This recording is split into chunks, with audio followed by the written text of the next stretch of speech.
வணக்கம். இன்னைக்கு நம்ம பார்க்க போகிற டிஷ் ஆலு பரோட்டா. இந்த ஆலு பரோட்டா பண்ணுறது நம்ம ஈஸியாக வீட்லேயே செஞ்சிடலாம். நம்ம ஹோட்டலில் தான் யூஸ்வலாக போய் வாங்குவோம். இந்த பொருட்கள் இருந்தாலே போதும், நம்ம வீட்லேயே சுலபமாக செஞ்சிடலாம். ஸோ இதுக்கு தேவையான பொருட்கள் என்னென்னு பார்க்கலாம். 400 கிராம் உருளைக்கிழங்கு இதை மாதிரி அவிச்சு வேக எடுத்து வச்சுக்கோங்க. சின்ன சின்ன துண்டுகளை அப்படி கட் பண்ணி வச்சு மசிச்சு எடுத்துக்கலாம். இது மைதா. இந்த மைதா இந்த மெஷரிங் கப்பில் 200 கிராம் 2 கப்பாக நான் மெஷர் பண்ணி எடுத்து வச்சுருக்கிறேன். அதுக்கப்புறம் கொத்தமல்லி, இவ்வளோ அளவு கொத்தமல்லி போட்டால் நல்லாயிருக்கும். இது கரம் மசாலா. இந்த கரம் மசாலா இந்த அளவுக்கு நம்ம சோம்பு, 7 ஏலக்காய், பட்டை, கிராம்பு இது எல்லாத்தையும் நம்ம அரைச்சி ஃப்ரெஷ்ஷாக சேர்த்துக்க போகிறோம். இதுக்கு தேவையான மிளகாய் பொடி, உப்பு.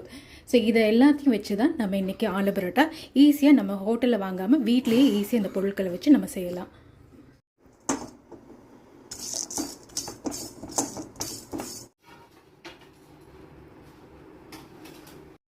இந்த மைதா மாவை இந்த பதத்தில் நம்ம பூரிக்கு செய்கிற மாதிரி எடுத்து வச்சுக்க போகிறோம்.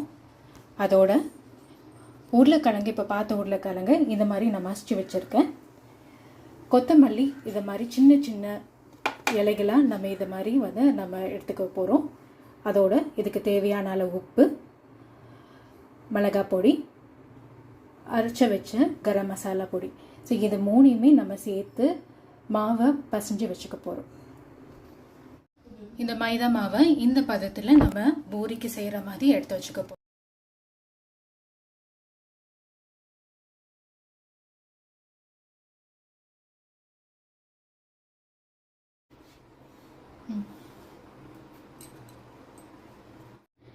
இந்த பிசைஞ்சு வச்ச மைதா மாவை நம்ம இப்போ ட்ரையான மாவில்